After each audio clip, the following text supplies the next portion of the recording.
Baru saja keluar perintah evakuasi dengan nada mendesak, dan ini mengubah suasana konflik antara Amerika Serikat dan Iran. Pada hari Rabu 22 April 2026, pemerintah Trump mengirimkan pesan langsung kepada warga Amerika Serikat yang masih berada di Iran. Tinggalkan Iran sekarang. Peringatan ini datang setelah pembukaan kembali sebagian wilayah udara Iran. Namun pesannya bukanlah rasa lega, melainkan peringatan bahaya. Ketika Washington menginstruksikan evakuasi segera, pesannya jelas, Gedung Putih tidak melihat adanya stabilitas yang nyata. Mereka melihat gencatan senjata yang rapuh, dikelilingi oleh ancaman dan dengan kemungkinan nyata terjadinya keretakan. Dan di saat itulah peristiwa paling berat muncul pada saat yang sama. Sementara Amerika Serikat memperingatkan warganya untuk meninggalkan wilayah Iran, Garda Revolusi Islam meningkatkan tekanan di laut dan menyerang kapal-kapal di Teluk Persia. Saya akan segera menceritakan semuanya kepada Anda. Tapi, sekarang Anda pasti ingin tahu. Pastikan Anda sudah berlangganan saluran ini agar tetap mendapatkan informasi terbaru. Informasi secara real time, dengan kualitas jurnalistik terbaik yang pernah ada. Percayalah, Milson Alves. Apa yang sedang terjadi, oleh karena itu, bukanlah sekedar rangkaian peringatan birokratis. Ini adalah gambaran dari krisis yang sedang berlangsung. Departemen Luar Negeri menginformasikan bahwa warga negara Amerika harus memantau penerbangan, menghubungi maskapai penerbangan, dan jika perlu keluar melalui jalur darat lewat Armenia, Azerbaijan, Turki, atau Turkmenistan. Departemen tersebut juga memperingatkan bahwa rezim Iran dapat mempersulit proses keluar, mengenakan biaya, dan meminta dokumen khusus bagi mereka yang memiliki kewarganegaraan ganda. Ini langsung menjawab di awal sebuah pertanyaan utama. Siapa yang berada di pusat gerakan ini? Di sisi lain, pemerintahan Trump yang berusaha mempertahankan tekanan maksimum sambil memperpanjang pembicaraan. Di sisi lain, struktur militer Iran yang terus bertindak seolah-olah konflik bisa meledak lagi kapan saja. De laut, respons Teheran datang dengan tegas. Reuters melaporkan bahwa Garda Revolusi Islam mengatakan telah menangkap 2 kapal kontainer yang mencoba keluar dari teluk melalui Selat Hormuz. MSC Francesca berbendera Panama dan Epaminondas berbendera Liberia. Menurut laporan yang sama, Epaminondas melaporkan adanya tembakan dan kerusakan di Anjungan setelah terkena tembakan dan granat yang diluncurkan oleh kapal bersenjata yang terkait dengan pasukan Iran. Kapal ketiga, Euphoria, juga menjadi sasaran tembakan, tetapi berhasil melanjutkan perjalanannya. Ini menunjukkan bagaimana krisis ini sedang berkembang. Bukan melalui pengumuman resmi perang total, tetapi melalui intimidasi laut, tembakan nyata, penahanan kapal, dan unjuk kekuatan atas salah satu jalur paling vital di planet ini. Pada saat yang sama, Trump mempertahankan posisi yang ambigu, tetapi sudah diperhitungkan.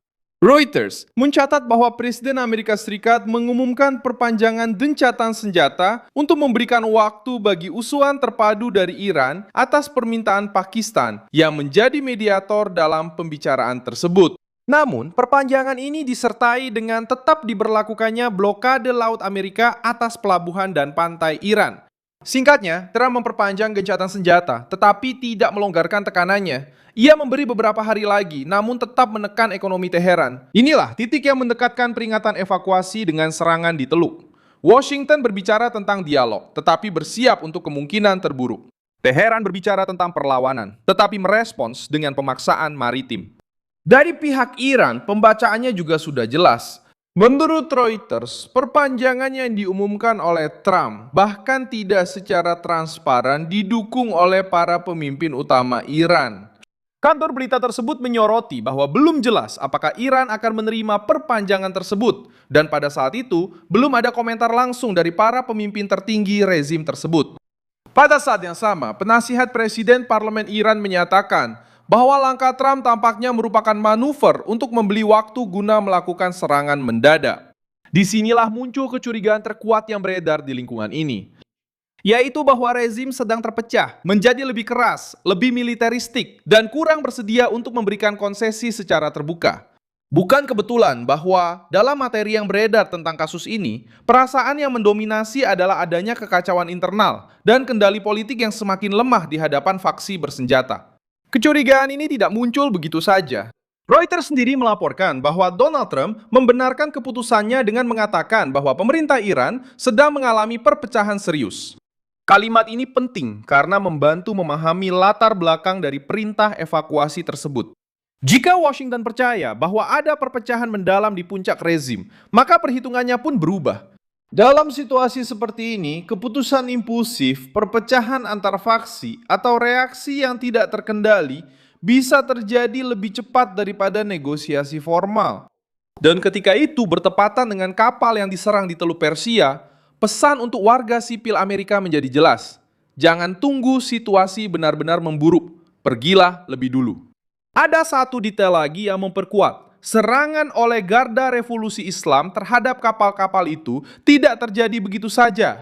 Itu terjadi tepat ketika diskusi internasional berfokus pada apakah Selat Hormuz akan dibuka kembali atau tidak. Apakah arus pelayaran akan dilanjutkan atau tidak. Apakah krisis akan diredakan atau tidak. The Guardian menyoroti bahwa Presiden Parlemen Iran Mohammad Bagher Ghalibaf menyebut pembukaan kembali selat itu sebagai hal yang mustahil. Sementara, menurutnya, pelanggaran gencatan senjata terus berlanjut, termasuk blokade laut oleh Amerika Serikat.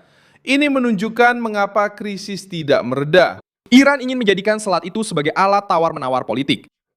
Ingin menegaskan bahwa tanpa harga yang dibayar oleh Washington, tidak akan ada kembalinya sirkulasi normal.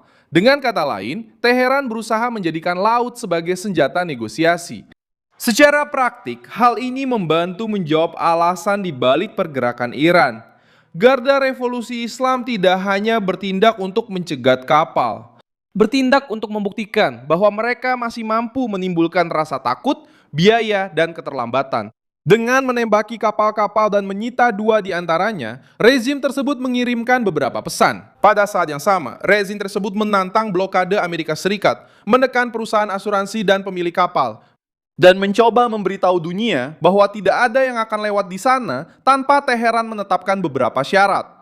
Gencatan senjata hanya ada dalam retorika, sementara kekuatan nyata terus beroperasi dengan logika ancaman. Waktu yang dipilih untuk rangkaian peristiwa ini juga menarik perhatian. Reuters melaporkan bahwa blokade dan pembatasan yang dilakukan Iran terhadap penggunaan Selat Hormuz telah menurunkan lalu lintas harian kapal yang biasanya sekitar 130 kapal per hari. Setelah perang, arus kapal turun ke tingkat yang jauh lebih rendah. Ini membuktikan bahwa ini bukan sekedar sandiwara kosong. Krisis ini sudah mengganggu operasional normal rute ini. Pasar bereaksi persis seperti itu. Reuters mencatat bahwa harga minyak kembali naik setelah insiden dengan kapal-kapal tersebut, memperkuat persepsi bahwa Selat Hormuz masih jauh dari kondisi normal. Trump dalam materi yang beredar tanpa menyatakan bahwa selat tersebut harus tetap berada di bawah tekanan, karena hal itu menguras sumber daya rezim. Sementara itu, Teheran menanggapi dengan menunjukkan bahwa jika ditekan, mereka dapat membuat penyeberangan menjadi berbahaya dan mahal. Oleh karena itu, perintah evakuasi memiliki arti yang jauh lebih besar daripada yang terlihat. Perintah itu tidak datang sendirian. Perintah itu datang bersamaan dengan 2 kapal yang ditangkap, kapal ketiga diserang, gencatan senjata diperpanjang tanpa kepercayaan bersama, dan para pemimpin Iran menunjukkan tanda-tanda sikap yang semakin keras. Semua itu, jika digabungkan membentuk satu pesan saja. Wilayah ini bukan memasuki fase penyesuaian, melainkan memasuki fase jeda bersenjata. Dan jeda bersenjata dalam konflik sebesar ini justru menjadi lahan subur bagi kesalahan, reaksi mendadak, dan eskalasi baru untuk muncul.